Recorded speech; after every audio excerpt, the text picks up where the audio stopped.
Hi friends, आपका हमारा YouTube channel future रोजगार पर स्वागत है। इस वीडियो में हम लोग देखने वाले हैं आपका 4 जनवरी से इंडियन कोस्ट गार्ड यानी आईसीजी में वैकेंसी आया है। तो सबसे पहले मैं सीट बता देता हूं कि वैकेंसी कितना है, क्योंकि अधिकतर स्टूडेंट सबसे पहले वैकेंसी जानना चाहते हैं कि किस चीज़ में कितना सीट है। तो देखिए, सबसे पहले आप योग्यता जान लीजिए। अगर आपका आयु यानी एज जो है मिनिमम 18 वर्ष एंड मैक्सिमम 22 ईयर्स, यानी आपका एज जो है कम से कम 18 साल, अधिक से अधिक 22 साल होना चाहिए। उसके बाद क्या दिया है, नाविक जीडी एंड यात्री यानी नाविक, जनरल ड्यूटी, सामान्य कर्तव्य और यांत्रिक के लिए आपका जन्म 1 अगस्त 2000 से 31 जुलाई 2004 के बीच में होना चाहिए। कब से कब तक? 1 अगस्त 2000 से 31 जुलाई 2004 के बीच में। उसके बाद नाविक डीबी के लिए 1 अक्टूबर 2000 से 30 सितंबर 2004 के बीच में होना चाहिए। उसके बाद भी दिया है कि नोट, यानी कि आपको इस पे भी ध्यान देना है, अपर एज रिलैक्सेशन ऑफ, रिलैक्सेशन मतलब आपको 5 इयर्स अपर एज में छूट दिया जाएगा, लो में नहीं दिया जाता है। कभी भी आपका जो रिलैक्सेशन मिलता है अपर एज में ही मिलता है। 5 साल किसको मिलेगा? Schedule caste and schedule tribe को, यानी अनुसूचित जात और अनुसूचित जनजाति को। 3 इयर्स मिलेगा आपका ओबीसी नॉन क्रीमी लेयर जो कैंडिडेट्स हैं। उसके बाद हम देखते हैं कि सीटें कितनी हैं। तो देखिए, नाविक जनरल ड्यूटी का general 112, EWS 28, OBC 72, ST 11, SC 37, total 260 seat है आपका नाविक जनरल ड्यूटी का। नाविक डोमेस्टिक ब्रांच का 35 है, यांत्रिक मैकेनिकल का 13 सीट है, यांत्रिक इलेक्ट्रिकल 9 सीट है, यांत्रिक इलेक्ट्रॉनिक्स 5 सीट है। तो ये आपने वैकेंसी देख लिया कहाँ पे कितना है। अब आपके अंदर योग्यता क्या होना चाहिए कि आप इसमें आवेदन कर सकते हैं। सबसे पहले मैंने आपको एज बता दिया। अब आप देख सकते हैं यहाँ पे एलिजिबिलिटी कंडीशंस, यानी जो योग्यता के लिए शर्तें दी गई हैं उसके बारे में अब हम डिस्कस करेंगे। Online applications are invited from male Indian citizens. तो यानी कि ये जो वैकेंसी है आपका महिलाओं के लिए नहीं है। यहाँ पे क्लियर लिख दिया है मेल इंडियन सिटीजन्स, यानी पुरुष वो भी भारतीय हों। Educational qualification and age as prescribed below, age और आपका एजुकेशन के बारे में नीचे दिया गया है। For recruitment to the post of Navik, यानी किस पोस्ट के लिए? नाविक के पोस्ट के लिए, जिसमें general duty, domestic branch and यांत्रिक के बारे में। और एक किस में आता है? Arm force of the union में आता है। इंडियन कास्ट गार्ड जो है आपका आर्म फोर्स में आता है। एजुकेशनल क्वालिफिकेशन, यानी आपकी शैक्षणिक योग्यता क्या होना चाहिए उसको भी देखिए। सबसे पहला जो था आपका नाविक जनरल ड्यूटी, आपको 10+2 होना चाहिए, यानी इंटरमीडिएट होना चाहिए। किस सब्जेक्ट के साथ? मैथ और फिजिक्स के साथ। From an education board recognized by council of boards for school education.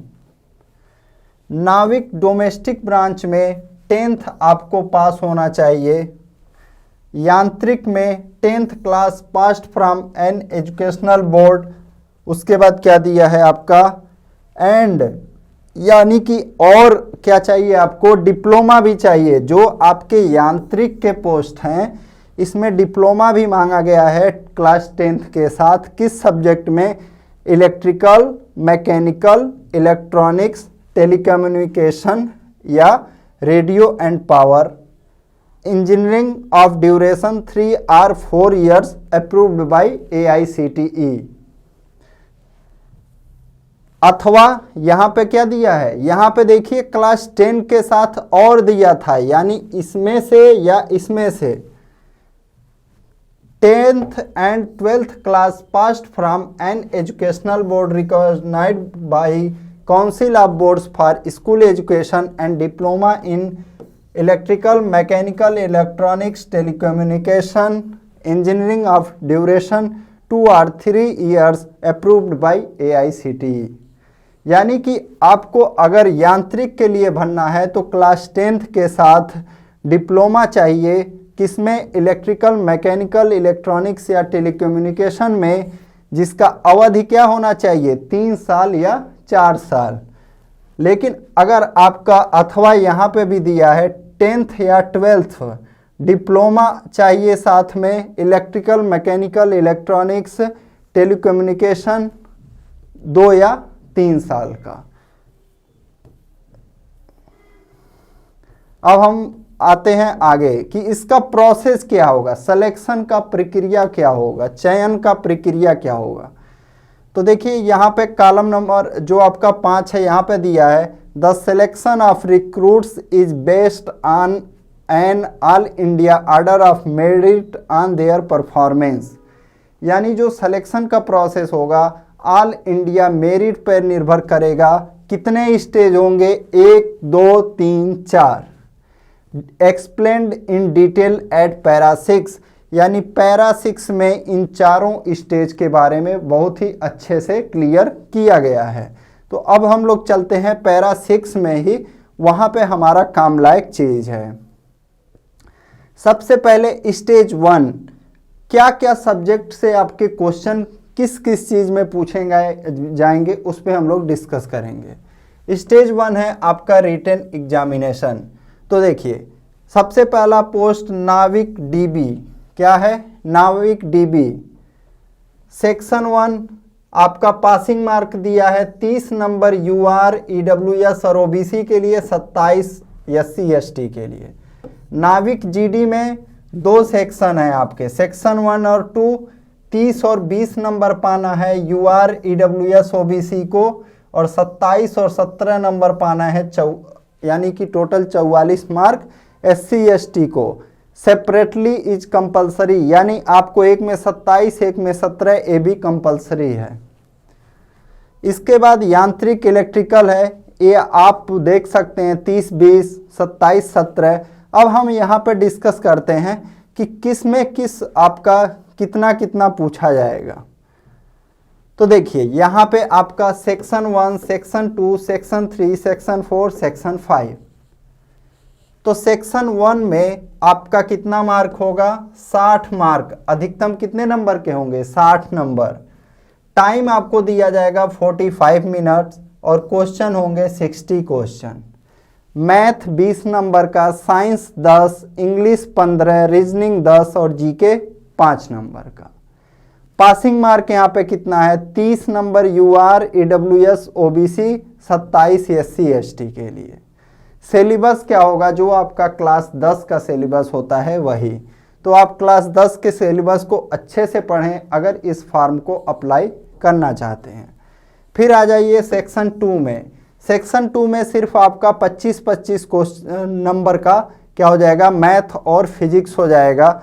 Maximum mark जो होंगे 50 और टाइम 30 मिनट का, और क्वेश्चन आपके कितने होंगे, 50। इसमें से जो लड़के OBC सामान्य EWS हैं उनको मिनिमम 20 मार्क लाना होगा, और जो SC ST के छात्र हैं उनको 17 नंबर लाना होगा। और सिलेबस क्या होगा, क्लास 12th के अकॉर्डिंग मैथ और फिजिक्स के। सेक्शन 3 में आपका देखिए सेक्शन 3 किसके लिए था, तो आप देख लीजिए सेक्शन 3 यहाँ पे जो यांत्रिक से फॉर्म भरने वाले हैं किसके लिए कौन सा सेक्शन पास करना है, कौन सा एग्जाम होगा, ये दिया हुआ है। देखिए जो नाविक DB के लिए भरेगा उसको सिर्फ सेक्शन 1 का एग्जाम देना है। जो नाविक GD का एग्जाम देगा उसको सेक्शन 1 और 2 देना है। तो जब मैं बता रहा हूं तो आप अपना सिलेबस जरूर देखेंगे कि आपका क्या सिलेबस में पास करना है। तो जो शुरुआत के आपका नाविक GD का था उसको शुरुआत का यानी 25 क्वेश्चन फिजिक्स, 25 क्वेश्चन मैथ। आप यहाँ कॉलम 6 में देखिए, ये वाला दोनों टेस्ट देना है नाविक GD में, और नाविक DB में सिर्फ यही वाला टेस्ट देना है। उसके बाद यांत्रिक इलेक्ट्रिकल 13, 14, 15। तो यहां पे देखिए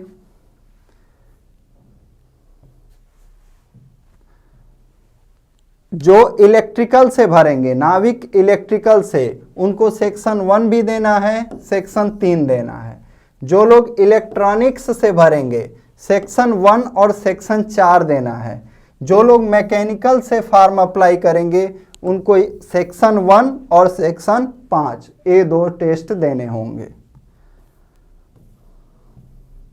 वहां पे आपका सिलेबस दे दिया। स्टेज 2 में क्या होगा? स्टेज 2 दिया है based on the performance in the computer based online examination A merit list will be prepared and E admit card for stage 2।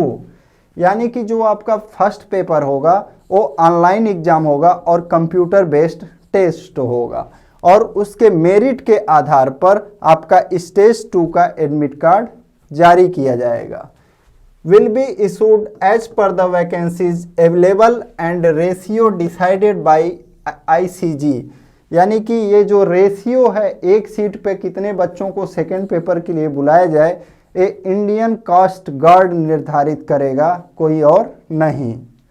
If the candidate is short listed for stage 2 then he will be required to upload additional documents as mentioned at para 7C 4, 7C 5 below। Admit card for stage 2 will not be generated till the additional documents are uploaded by the candidates within a time period as mentioned on ICG website। The duration of stage 2 will be from 1 to 2 days। Stage 2 involves following tests which were only qualifying in nature, that is either pass or fail। यानी जो stage 2 का exam होगा आपका उसे सिर्फ qualify करना होगा, उसका मेरिट पे कोई प्रभाव नहीं पड़ेगा, लेकिन उसको आपको पास करना होगा।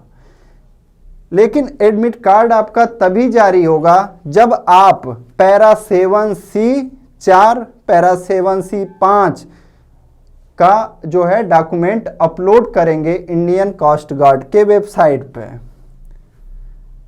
As mentioned stage 2 involves following test.